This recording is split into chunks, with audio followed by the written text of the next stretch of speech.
Of your Article 2 notes has to do with the Electoral College. So in your notes, this is the last slide.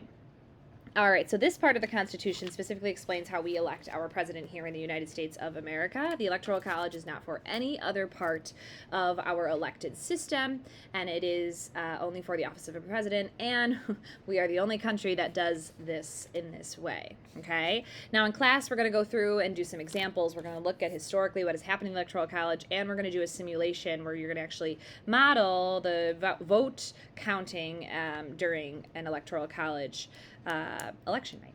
So first things first, though, the text of the Constitution during this introduction says each state shall appoint in such manner at the legislative thereof may direct, so hold on, introduction, quote, a number of electors. So when we say Electoral College, we're not actually talking about a college like we think of traditionally.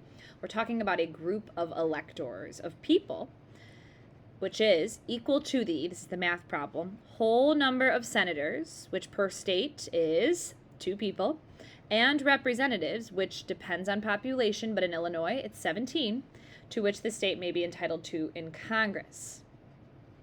So this part is counting up how we give electoral votes to each state. So looking at the notes, each state's electoral votes equals the representatives in the House plus the senators for that state. Example, Illinois has 17 representatives, right? 17 congressional districts, and 2 senators, just like every other state, which equals 19 electoral votes here. And the second part is simply saying that these electors are not elected officials. They are simply electors. And their job is to, on election night, cast the vote in the way that their state voted. So, for example, if 57% of Illinois votes for Mr. Brady for president, that means that all 19 of Illinois' electoral votes would go towards Mr. Brady. Now, why did they put this system in place? Because it's unique. And again, like I said, there are no other modern democracies that utilize the Electoral College, okay?